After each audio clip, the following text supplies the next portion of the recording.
Katibu wa baraza la mawaziri wa barabara Kipchumba Murkomen amesuta azimio tena kuhusu maandamano ya kila wiki dhidi ya serikali, akisema kuwa muungano huo unapaswa kutengewa fedha kwa ajili yake katika hazina ya vyama vya kisiasa na kuelekezwa kwa wizara yake kukarabati miundombinu iliyoharibiwa wakati wa maandamano.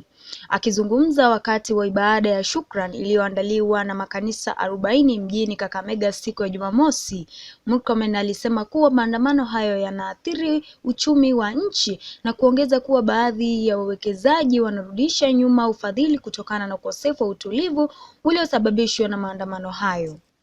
Nikinukuu maneno ambayo alisema, hatuwezi kuwa viongozi wasiowajibika bila kujali tuko serikalini au nje ya serikali. Tukienda mbele tutafikia hatua. Tutasema mtu yeyote anayeongoza maandamano na kuchoma lami au kuharibu reli na barabara atakuwa ni wabeba fedha zilizotengwa kwa chama chao cha siasa ambazo wanatakiwa kuzipata kutoka mfuko wa vyama vya siasa, zitakatwa na kupelekwa wizara ya barabara kwa ajili ya ukarabati baada ya kuharibika. Hiyo ndiyo njia pekee ambayo tutahakikisha kwamba vyama hivi vya siasa na watendaji wa kisiasa wanaenda kutekeleza majukumu yao ya kisiasa kwa unyenyekevu mkubwa, ambao ndio njia sahihi.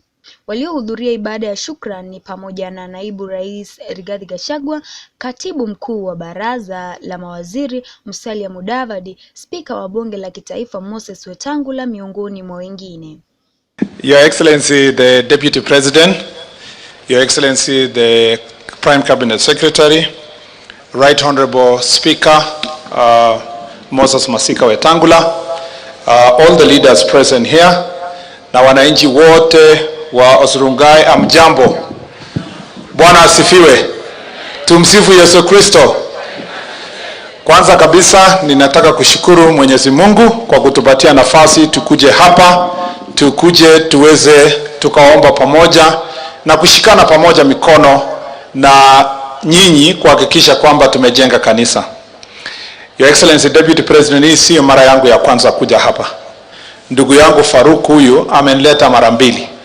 Ameleta kanisa kwa upande ule mwingine wa Tarbo, na sasa ametuleta tena kwa kanisa hapa, na alituleta siku nyingine hapo Mosop. Kama kuna mtu kabisa anaweka bidii yake na roho yake yote kwa mambo ya Mungu, ni huyo ofisa wenu Bwana Faruk Kibet. Ni rafiki ya kanisa zote, na kama kuna kitu Faruk alijua mapema, alisoma ile kifungu cha Biblia inasema, seek ye first the kingdom of God and all other things mtaongezewa. Ukiona Faruk, sitaki kusema sana ofisi yake iko wapi, anakaanga na nani, anafanya nini, lakini ukiona kama vile nilisema, tulikuja mazishi ya baba yake hapa nyumbani siku nyingine, nikasema nataka kurudia. Ukiona ofisa mwenye ni mtu ya mkono ya rais, lakini wadosi wakubwa wakubwa, mawaziri, wabunge wanatamani kazi yake, yani wanataka kuacha ile yuko na ukubwa, wanataka kama hii ya Faruk, ujue amefanya kazi yake vizuri na amekuwa kielelezo kwa watu wengi kwa ile kazi anafanya. So I want to say here without fear of contradiction, when Faruk called me for this meeting, I did not think twice. Hata sitaki kusema aliniambia saa ngapi, lakini nilijua ni kazi ya Mwenyezi Mungu, na I want to tell you pongezi ndugu yangu Faruk. Ya pili, huyu mheshimiwa Malulu Injendi, tulikuwa na yeye tukiwa walimu huko Catholic University. Tukafunza, tulipomaliza kumbe yeye alikuja huku akaomba kura. Nikaenda Elgeyo Marakwet kuomba kura. Sikujua yeye alikuja kuomba kura. So 2013 mwezi wa 5 hapo tumeingia bunge. Nikakutana na yeye ako kwa bunge. Nikamwambia, umekuja huku kutembea? Akaniambia, bwana hata mimi ni mheshimiwa. Yeye alikuwa anajulikana sana huyu bwana na hii rosari yake. Na nikamwambia, sasa na hii rosari utawezana na hizi hasa? Akaniambia, hii ndio inanisaidia, ni mwanga yangu ndio inifungulie njia. Na kweli tumekaa pamoja, amechakuliwa for 3 terms and is a very good leader and we are working together, na tutashikana pamoja kwenda mbele. Mimi ningependa kusema tu mambo mawili matatu kulingana na ile kazi nimepewa na rais na naibu wa rais hapa ya kuongoza mambo ya barabara na uchukuzi. Kwanza nataka kusema ya kwamba kwa mambo yale ya mabarabara, unajua Your Excellency, tumeinherit a huge debt of about 900 billion kwa mambo ya barabara.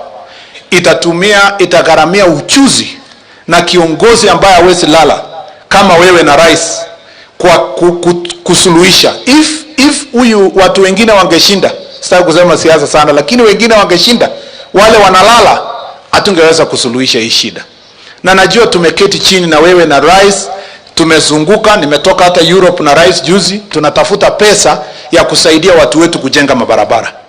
Watu wajue ya kwamba this is not an easy thing to do.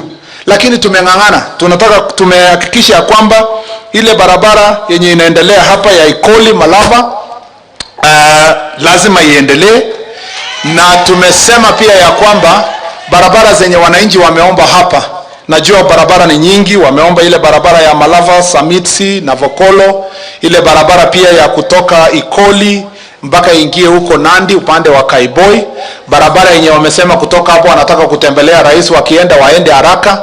We have commenced, tulikuwa tumeongea na waheshimiwa hapa, tumeanza process ya design ya yale barabara tukuwa na design. Alafu pia tuende sasa nje huko tutafute resources kutoka sisi wenyewe na katika nchi zingine kuhakikisha tumejenga hizo barabara. Na wewe na rais kama vile muliamurisha, sisi kama mawaziri, mimi nitajikaza kuhakikisha ile vision mko nayo kwa taifa letu imesonga mbele. Ya pili, tumekuwa na shida kubwa sana ya maajali ya barabara. Na ajali nyingi za barabara zinatokea kwa sababu ya ile tunasema recklessness ya madereva. Uliona jana tulipoteza wanafunzi wa Pwani University pamoja na wananchi wenye walikuwa barabara, kwa sababu ile investigation ya mapema inaonyesha kwamba hiyo gari haikuwa na brakes ya kutosha, kumaanisha haikufanyiwa service vile inahitajika. Tunajua kwamba watu wengi sana wanagongwa barabarani na motorbikes kwa sababu wale wenye wanaendesha wako reckless. Kwa sababu tunaenda msimu wa Easter, ningependa kutangazia Wakenya wote kwamba tukue waangalifu, aswa sisi ambao tuko madereva, tukue concerned about people's lives. We cannot just be reckless. And as I said last year, accidents killed 4,500 people in 1 year. Yet, in 3 years of COVID, 5,000 people died. If you combine the 3 years of accidents, it's over 10,000 people who have died kwa road accident. So that road accidents is a national calamity. We want to ask our drivers to be careful. Number two, from the ministry perspective, sisi tumefanya namna hii. Ya kwanza, tumesema kwamba car inspection haitaendelea vile ilikuwa. Tuko na inspection centers tu karibu 5 kwa nchi mzima.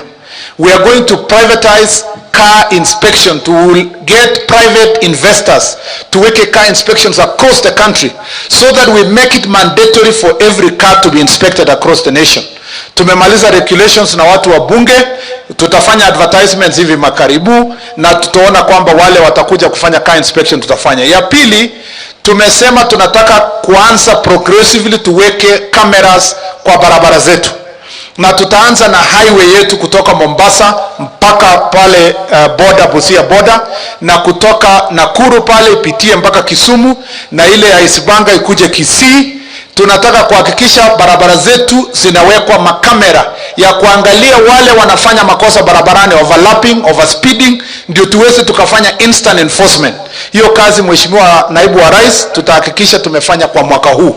Ikifikapo mwaka huu, mwisho wa mwaka huu, tutakuwa tumeweka makameras kwa barabara zetu na tutashika wale ambao wanafanya makosa kwa barabara. Ya mwisho, ninawaomba abiria wote, wewe ni abiria, umeshaingia gari, umeona dereva ni mlevi ama anaendesha gari kwa mwendo wa kasi, kwa nini uvumilie?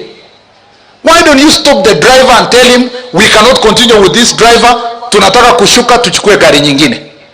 Wewe uko ndani ya gari ya motorbike, unabebwa, ujapewa helmet, unabebwa kwa mwendo wa kasi kwa highway kwa motorbike.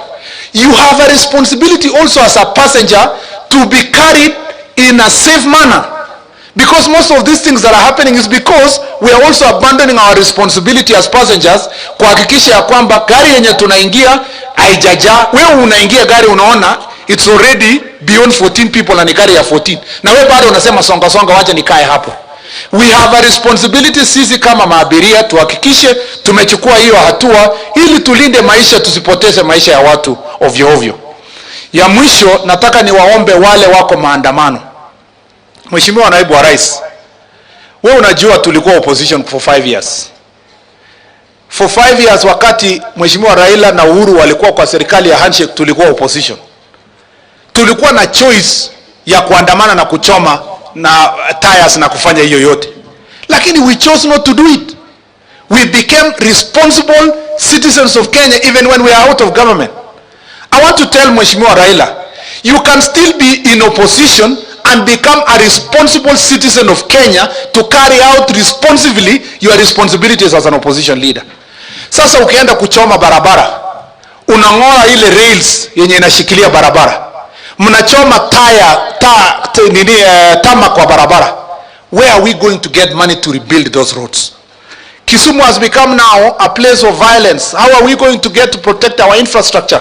Kuna investor tulikuwa tunatafuta wanataka kuenda kuinvest kwa Kisumu Lake Victoria kwa sababu wako kwa mambo ya port, wanataka kulete more investments there.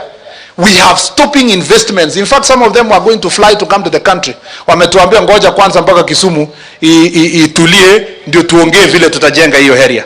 We cannot be irresponsible leaders no matter whether we are in opposition or we are in government. And we are going to ask this way, Your Excellency. Going forward, anybody who leads maandamano na wachome tamak, wang'oe rails, waharibu barabara, we are going to reach a stage where we will say they will have vicarious liability and their political party, ile pesa wangepata from political parties fund, itolewe kwa Ministry of Roads to repair mabarabara yenye imeng'olewa na wale ambao wanang'oa barabara. That is the only way we are going to make sure these political parties and political actors are going to carry out their opposition responsibilities with a lot of humility and with the right way, the way to go. Your Excellency, kama vile nilikuambia, tunaenda pamoja na Secretary General wa UDA, Mheshimiwa Cleophas Wahungu Malala. Tunahudhuria ile mkutano nyingine tulikuomba. Huyu Malala ni kijana shupavu na kiongozi shupavu. Amekuwa rafiki yangu kwa Senate. Tunaenda kazi nyingine anaenda pale. Ameshikilia ile kazi yake ya Secretary General kwa nguvu sana, Your Excellency. Na anasukuma hii gurudumu ya chama cha UDA kwa nguvu. Na kwa hivyo ningependa kuwaomba ninyi kwa heshima nimpatie nafasi ya wasalimie kabla hatujatoa mchango yetu ya kanisa ndio tuweze tukuendea. Your Excellency, we thank you for the leadership you are giving us to the President, and you know I have no doubt in my mind that you will lead us to prosperity. Thank you, Your Excellency, and I want to welcome Honorable Cleophas Malala. Na akikuja nataka kushukuru Malala kwa sababu aliposhindwa na baraza hakupanga maandamano. Na hakusema tufungue masafa, alikubali kwa heshima, nyinyi mkampanga ndio amefika hapa. Karibu. Asante sana waziri. Naibu wa Rais Mheshimiwa Rigathi Gachagua, Prime Cabinet Secretary wetu Mheshimiwa Musalia Mudavadi,